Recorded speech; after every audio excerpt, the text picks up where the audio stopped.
जिस मुल्क में इबाद फारूक का बेटा अम्मार फारूक ऐसी बेबसी की मौत मरता है, उस मुल्क में ये कहना कि जो केसेस चेयरमैन पीटीआई पे बने हैं उनमें कोई सच्चाई का शायबा तक होगा, ये गलत एजम्पशन है।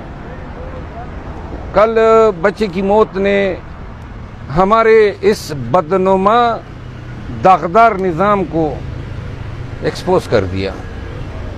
किस तरह का ये आपका निज़ामी इंसाफ है कि तमाम पाकिस्तान को मालूम है, पूरे पाकिस्तान को, कि बच्चा तड़प रहा है, सिसक रहा है, बाप से मिलना चाहता है। बाप आ जाता तो शायद उसका लिए तरियाक होता, लेकिन बाप सियासी केसेस में नज़रबंद है।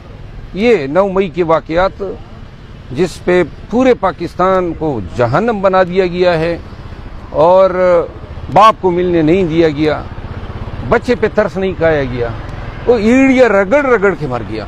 अस्पतालों ने जो हैं, जो खबरें आ रही हैं कि प्रेशर के तहत उनको रखने से इनकार किया, ये आपका मेडिकल सिस्टम, आपका निज़ामी इंसाफ जब आपके बच्चों को जो है नहीं बचा सकता है, क्यों कर ये अस्पताल मेडिकल प्रोफेशन से वाबस्ता लोग जो हैं इतने जालिम हो सकते हैं?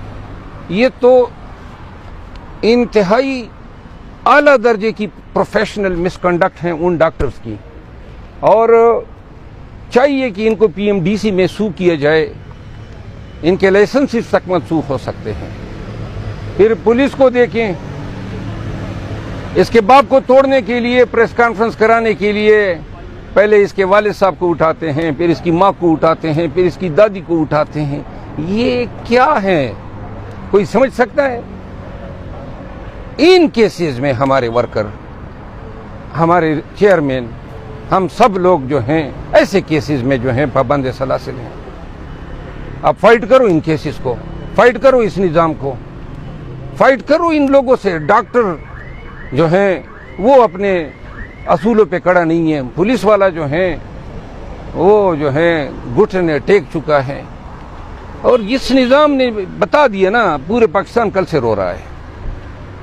हर एक शख्स जिसके सीने में दिल हो, रहम का थोड़ा सा भी हिस्सा हो, वो क्यों कर इस बच्चे की जो मौत है उस पर खामोश रह सकता है?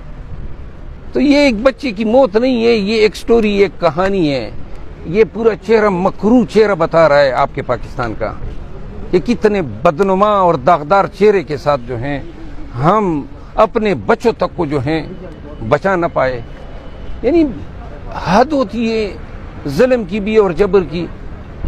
दूसरी बात मैं ये करूँगा, क्या ऐसे हालात से पाकिस्तान की कोई एक भी सियासी पार्टी गुजरी है?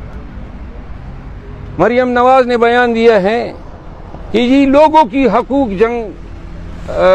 की